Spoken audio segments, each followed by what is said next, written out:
Hello guys! Episode 4 na tayo for our multi-year PMES video series at nakafocus tayo ngayon sa Phase 3, Performance Review and Evaluation. Dito ay pag-uusapan natin ang tungkol sa mid-year review and assessment. Some important notes on the computation of rating will be tackled and iba pang bagay tungkol sa buong IPCRF. Marami din tayong pag-uusapan ngayon mga chers, kaya tara na!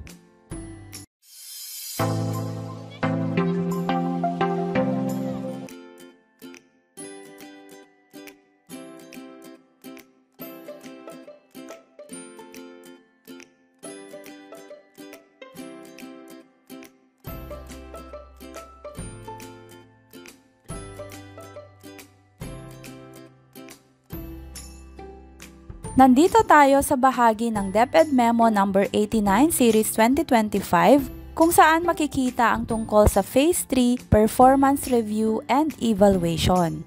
Dito nga sa Phase 3, ito yung bahagi kung saan tinitingnan na ang kabuuang performance ng isang teacher based sa mga standards sa PPST indicators. Kumbaga, ito na ang moment of truth, lalo na sa year-end review. Ang goal nito ay dalawang bagay. Una, para makita at ma-recognize yung achievements natin sa buong school year. Pangalawa, para matukoy kung saan pa tayo pwedeng mag-improve. May dalawa din pong major parts ang Phase 3. Una, ito na yung mid-year review and assessment. Ito ay formative, ibig sabihin supportive siya. More on giving feedback, guidance, at direction para matulungan tayong i-improve ang practice natin bago matapos ang taon. Para itong checkpoint, kumusta na ang progress mo? Ano pang support ang kailangan mo? Ikalawa, year-end performance review and evaluation. Ito naman ang summative. Dito na nakabase ang final rating at overall performance for the whole school year. Ito na ang kabuuang picture ng naging performance mo bilang guro. Dito na ilalagay ang ating IPCRF rating.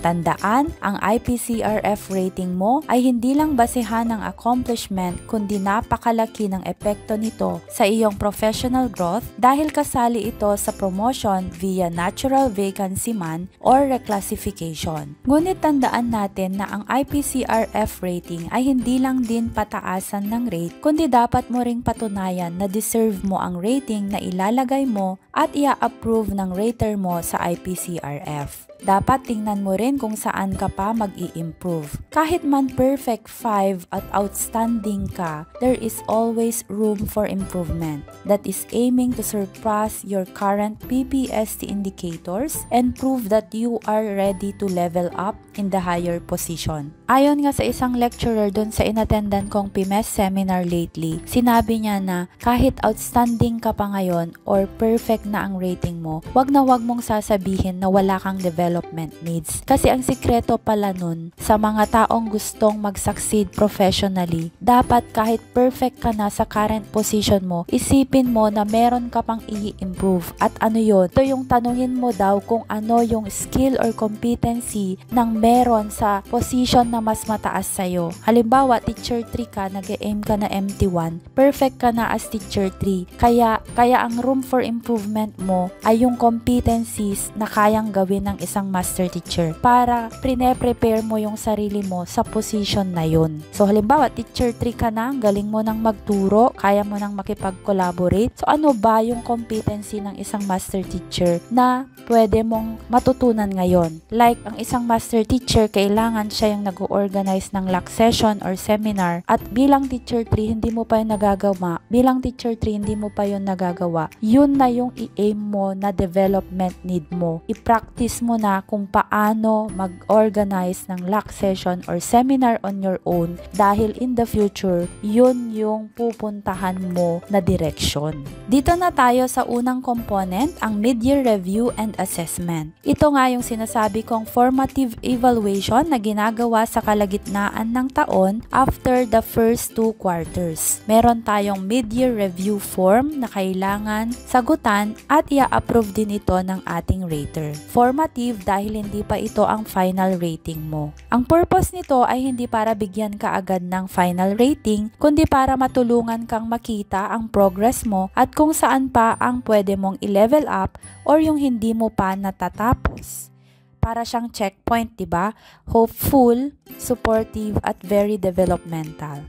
May dalawa ding main components ang mid-year review. Una, ang review of professional standards. Kasama dito ang Classroom Observable Indicators or COIs at Non-Classroom Observable Indicators or NCOI. Tinitingnan dito kung paano mo na ipakita ang mga standards during the first half of the year. Pangalawa, ang review of core and leadership competencies. Depende nga sa role mo, core competencies for teacher 1 to 7 lamang tulad ng dati at meron ng leadership competencies na dagdag para sa mga master teachers dahil nga sa emphasize instructional leadership responsibilities nila. Kaya dapat huwag kang ma-pressure sa mid-year review. Ang isipin mo, isa itong support system. Isa itong chance para i-reflect mo, ano na yung nagawa ko? Ano pa kaya ang pwede kong ayusin? Ano pa ang kailangan kong dapat gawin? Ano kaya ang pwede kong hilingin bilang support? So itanong mo yan sa sarili mo.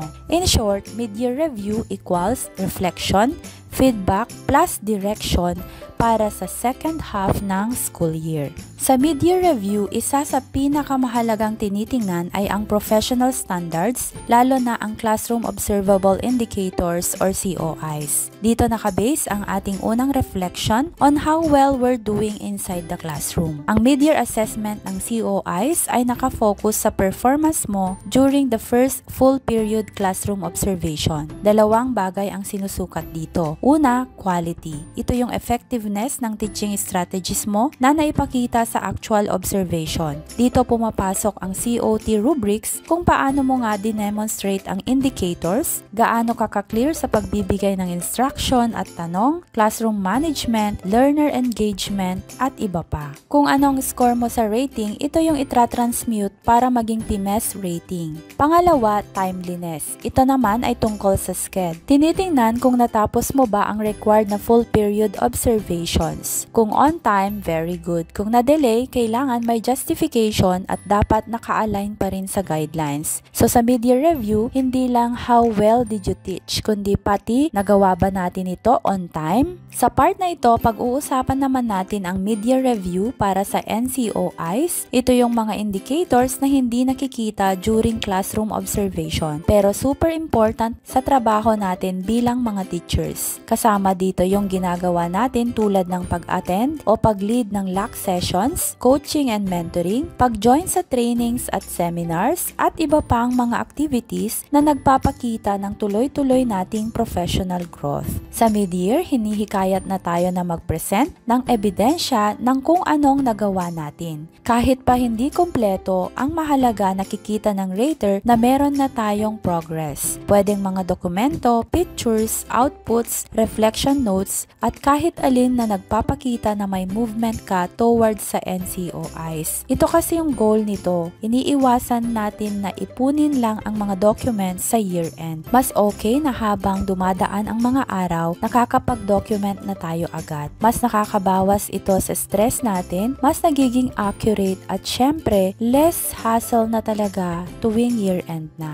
Uulitin ko yung lagi kong binabanggit. Maganda yung may dati ka ng separate na paglagyan ng MOVs para ready ka na sa year-end evaluation. Kaya ang mid-year review para sa NCOIs ay hindi para ma-pressure tayo, kundi para bigyan tayo ng meaningful at timely feedback habang may panahon pang mag-i-improve tayo. Ayon nga sa policy, hindi na kailangang magpasa ng physical portfolio. Yes, tama ang narinig ninyo. Wala nang makapal na folder na mandatory para sa IPCRF defense. Yun kasi yung nagiging tawag na natin dati, di ba? Kailangan parang thesis defense. Wala na pong ganun ngayon. Pero kahit walang physical submission, hinihikayat pa rin tayo na magkaroon ng self-monitoring. Ibig sabihin, tayo pa rin mismo ang nagtatabi ng personal records natin. Mga outputs, certificates, reflection notes, screenshots, attendance sheets, minutes, at iba pang mga evidence na related sa NCOI. Hindi ito kailangang ipasa physical specifically, pero kailangan natin ito to support mid-year and review assessment. Kasi dito rin manggagaling ang proof of progress natin. At isa pang bagay na nakaka-relieve para sa COIs, tandaan na ang document ay cross-cutting. Hindi mo na kailangang ulit-uliting i-print para sa per objective ng COI. So kung mayroon kang isang lesson plan na pumapalo sa 3 indicators, okay na yon, hindi mo na kailangang gumawa ng 3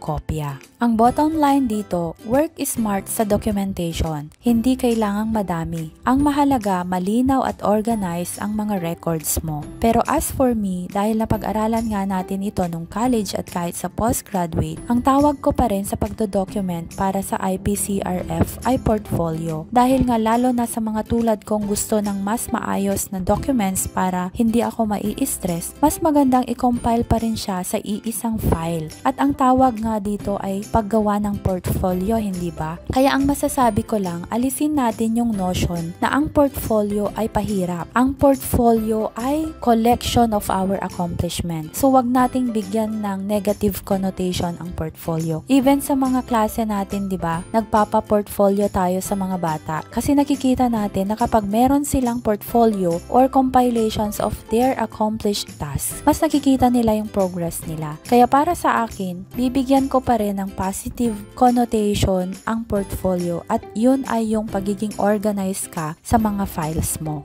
Sa mid-year review, kasama rin ang core competencies at leadership competencies. Nabanggit na natin ito kanina, kaya mabilis lang tayo dito. Para sa lahat ng teachers, tinitingnan ang core competencies na nakaangkla sa RA 6713. Ito yung values, ethics, and professionalism na inaasahan sa atin bilang public servants. Para naman sa master teachers, may dagdag na layer na leadership competencies. Kasama dito ang pag-lead ng team, paggawa ng strategic directions, pag-inspire sa colleagues, mas maayos na resource management at pagbuo ng positive school culture. Nakabase ito sa PPST under highly proficient career stage. In short, lahat may core competencies. Pero ang master teachers may extra leadership expectations aligned sa role nila. Narito ang rating scales para sa mga behavioral competencies na siyang pagpipilian natin kung alin ang deserve nating rating per competency. Pagdating sa rating, gagamit tayo ng 5-point DepEd Competencies Scale. Ito po sila.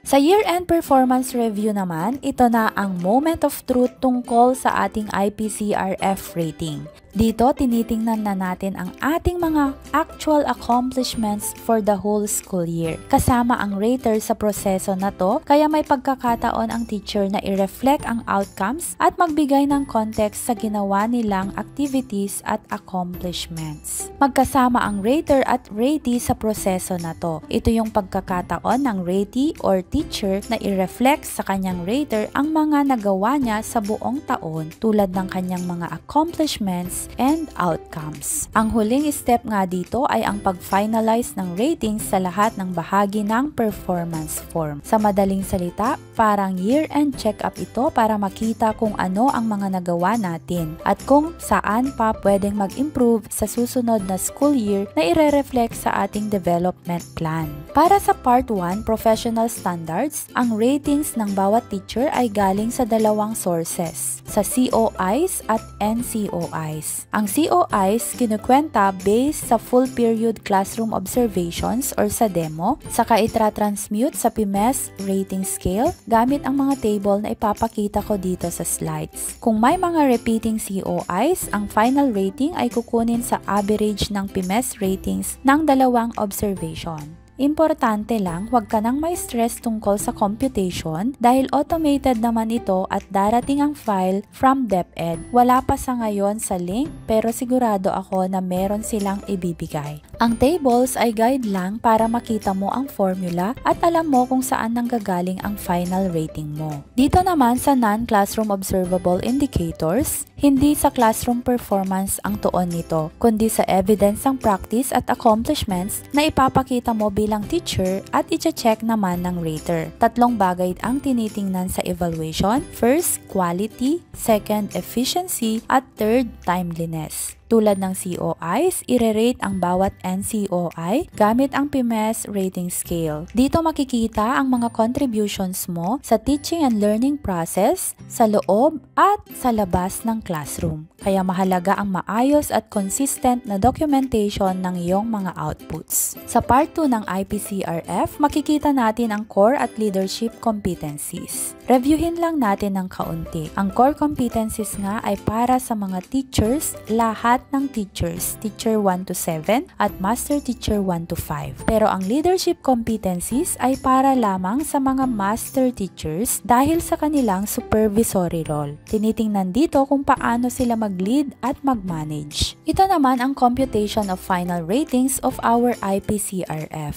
Makikita nga rito ang numerical and adjectival ratings. Ang masasabi ko lang, always target the outstanding bracket. No need to perfect kung hindi maaabot ang 5. Basta ang mahalaga, andun ka sa bracket na yan dahil maliwanag naman sa Memorandum on Promotion and Reclass nakasali ang mga indicators or objectives na binibilang kung pasado ka sa qualification standards. Meron pala akong video tungkol sa qualification standards na pwede mo ring panoorin.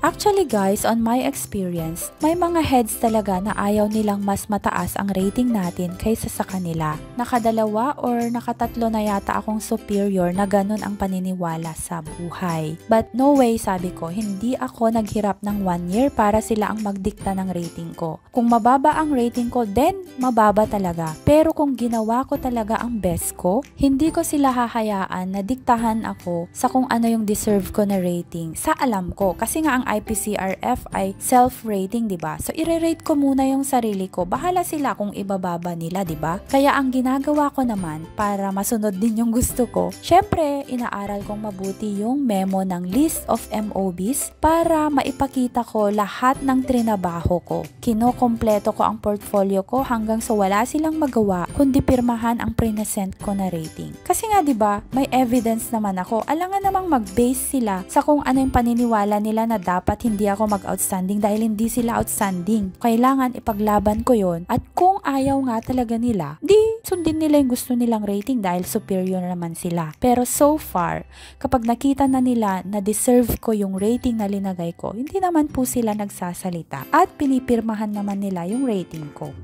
May mga nagselos na nga sa akin dahil dyan, lalo ng teacher 1 at teacher 3 pa lang ako. Kasi nga yung mga kasamahan ko, syempre pag sinabing walang mag-outstanding sa atin dahil ganito, so hindi na sila nag-outstanding. Eh ako naman, matapang ako, nag-outstanding pa rin. So nagsiselos sila kasi nga napipirmahan. Pero ang sabi ko, hindi nila ako favorite. Diba nga lagi din akong napapagalitan, sabi ko sa kanila. Kinumpleto ko lang ang MOVs ko sa portfolio. Eh sa kanila daw, yung mga binibigay nilang rating, pinapareduce daw. Kaya yun, ayoko na lang mag-comment. Basta I know myself na lang. Mahirap din naman na i-explain pa sa kanila kung anong reason kung bakit in-approve yung sa akin. Sila naman yung makakasagot kung bakit hindi na-approve yung sa kanila. Kasi talaga naman hindi ako favorite ng mga heads ko na yon. Madalas nga sabi nila matigas yung ulo ko. Tapos di ko daw alam yung priorities ko. Kasi nga ang priorities ko yung classroom. Pag may inutos sila sa akin na trabaho dapat nila, minsan nade-delay. Kasi nga gusto ko magturo muna ako. Ayoko ng pa-sit work,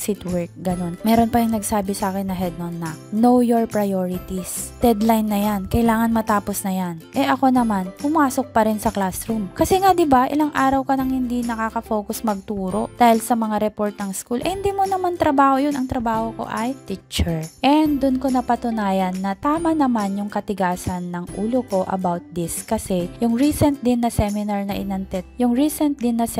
inattendan ko, yung mismong ASDS namin yung nag-emphasize na kahit pa may tinatanggap tayong delegations or ancillary tasks from our school heads or superiors kasi nga hindi natin matanggihan, let's always prioritize our classroom. Don't let it be compromised because you choose other tasks. Kasi ang sinasahod natin na binibigay ng gobyerno ay para magturo, para sa mga bata. Hindi lang para maging winning coach ng iilang students at naiwan na yung buong classroom na karamihan sa mga naiwan nga ay struggling learners pa. O kaya naman, umupo ka na dun sa harap ng table mo, gumawa ng reports. Halimbawa sa akin, 200 na learners, hindi ko na naturuan dahil gumawa ako ng mga paperworks. So, kailangan lagi nating i-prioritize yung mga bata. Nabanggit din pala ng isa naming lecturer na don't ever think na kung mas mataas ka, dapat mas mataas ang rating mo. Like kung master teacher ka, hindi pwedeng mas mataas ang rating ng teacher 3 sa'yo. Or if principal ka, hindi pwedeng ibawal mo na mag-outstanding ang mga teachers dahil lang hindi outstanding ang OPCRF ng school. Magkaiba daw ang mga PPSC indicators ng bawat level. Kaya magkakaiba ng trabaho, magkakaiba ng measurements, kaya illogical na sabihin mo na kung mas mataas ang position mo ay dapat mas mataas ang rating mo or pantay ka dun sa under sa'yo. Alangan naman na yung very efficient na teacher 3, gawin mong VS dahil ikaw na master teacher hindi marunong sa ICT at VS lang ang kaya mong abutin. So idadrag mo yung co-teacher mo dun sa level na kaya mo lang na hindi naman kayo magkapantay ng trabaho. Let them grow, push them forward at ikaw mag-improve ka kung gusto mo ng mataas na rating, gumawa ka rin naman gawin mo rin yung competencies mo para mas mataas ka nga sa kanila kung yun yung gusto mo. O diba? Gustong-gusto ko talaga yung sinabi ng lecturer na yun. Yun lang yung masasabi ko guys. Na-experience mo na rin ba yan? Hindi ako nagiging bitter guys Ginigising ko lang kayo na dapat ipaglaban ninyo yung right ninyo. Kasi nga ako nga 'di ba, yung mga under sa akin, yung mababa nilang rating, tinataas ko pa kasi yun yung deserve nila. Kung sabi nila VS sila at nakita ko na they deserve outstanding, sabi ko hindi ko pipirmahan yan. Kasi meron din yung mga co-teachers ko talaga na very humble sila. Sabihin nila na VS na lang daw sila kasi hindi naman sila magpapapromote. Pero on my professional opinion, they deserve higher rating for themselves. Kung ayaw man nila ng promotion, hindi na yun yung dapat nilang isipin, kundi they deserve it. Ito yung nagre-reflect kung ano yung ginawa nila for the whole school year. At nakapagtsikahan na naman tayo ngayon guys, ngunit hopefully ay naging maliwanag sa inyo ang tungkol sa phase 3 ng ating multi-year PMS cycle. Almost ito na yung ending pero meron pa tayong isang episode kaya samahan ninyo ako ha. Sa episode 5, phase 4 naman tayo, rewarding and development planning and other tips on PMS. Pag-uusapan natin ang recognition and awards kung meron man, finalization of individual development plans, and Ratee to Rater Approving Authority Matrix. Titingnan na rin natin ang mga tools or forms for multi-year PMS na galing mismo sa DepEd link. Kaya naman, mag-subscribe ka na kung hindi ka pa nakasubscribe para siguradong updated ka sa ating mga new uploads. Don't forget to like, comment, and share na rin ang video na to sa inyong mga teacher friends. Paalam at happy teching day!